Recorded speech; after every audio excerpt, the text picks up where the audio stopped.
What's up, guys? Welcome back to another episode of Crimecast. As always, I have my dear host, Brian. This morning, we're going to be exploring Humpty Dumpty's slow and excruciating death. Today, we have two special guests with us, the experts. They go by. I don't really like it, but their names are... I'm Nicole. And I'm Charlotte. And today, we're figuring out why Humpty Dumpty fell off that wall. What happened? So we all know in the original story, Humpty was sitting on top of a wall and then he fell and the king's men couldn't put him back together. But there's new evidence to examine in this case that says a different story. That's interesting. I've always thought he just kind of fell and died. Maybe not. We did too. I thought that was just the end of it. I thought it was just a little clumsy. Yeah. A little egghead, some would say. So am I. What? Humpty's shell is actually just like glass. So the cracks on the front and the back of the body look just like how it would with cracks of glass.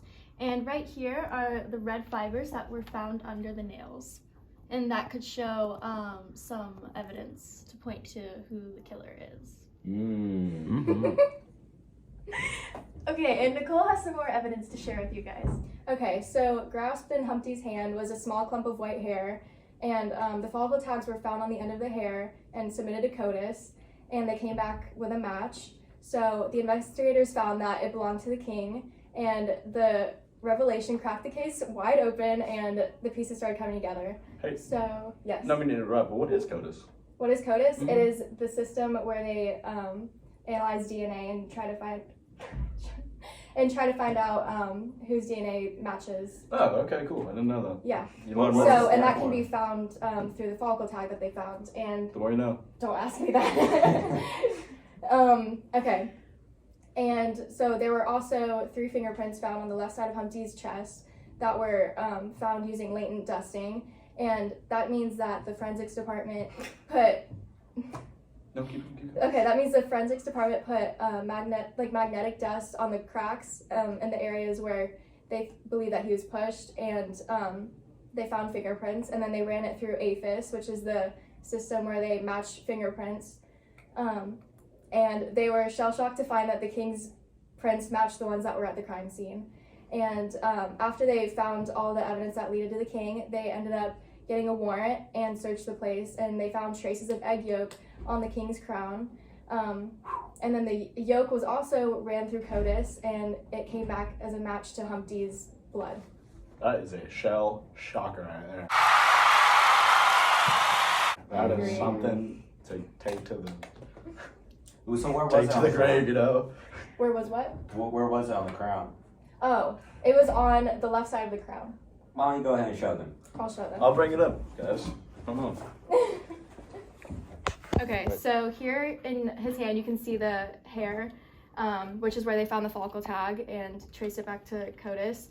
And then right here, right in between the cracks where he was pushed, you can see the fingerprints, which they dusted and they traced back to APHIS. And then on the crown, you can see the egg yolk splattered on the king's crown, which they also traced back using CODIS and found a match to Humpty Dumpty. After all the evidence that we collected, these two came up with a story. So we'll start off with Freddie. Yeah, I mean, that's a lot of evidence. Can't really, fall back on that. I mean, you could say, called him yellow-headed. Humpty Dumpty fell back on that, though. Jesus Christ. Alright, based on all the evidence collected, this is how we believe the murder went down. The king's weight caught up to him due to his old age, so when he saw Humpty Dumpty won the annual bodybuilding competition, his jealousy took over and he started plotting to kill Humpty Dumpty. And the king noticed that Humpty Dumpty would go on a walk through the royal garden daily and would then sit on a ledge and admire the view by the river. His plan was to catch Humpty Dumpty at the perfect time when he was on a ledge and push him off. King needs to stay off the eggnog. Yep.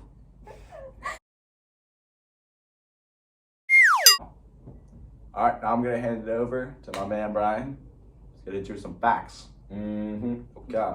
On the morning, June 5th, 1714, the king left the palace and told the guards he was going on a walk. Had burned some of his calories. At approximately 10 in the morning, the king found Humpty sitting on the ledge. King talked to him. and it pushed him while Humpty was talking to the king. So, concentrate out of nowhere, falls over. Before he fell, Humpty scrambled and tried to save his fall by gripping the king's robe with one hand and the king's hair with the other. The king went and told the knights that he saw Humpty lose his balance. Will was wobbly and he fell.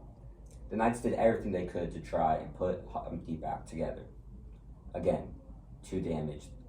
He was a lost cause. If it weren't for the fibers found under his nails and the hair in his hand and fingerprints on his chest and the egg yolk found later on the king's crown, the king would have gone away with it. A small silver lining is Humpty's death was painless and over easy. That's why he's the GOAT! The GOAT! Wow. Inspirational. Well, that about wraps it up for our show today. I think it was an exciting time, and see you guys soon. Bye. Bye. Guys, that was so good. Oh, wow.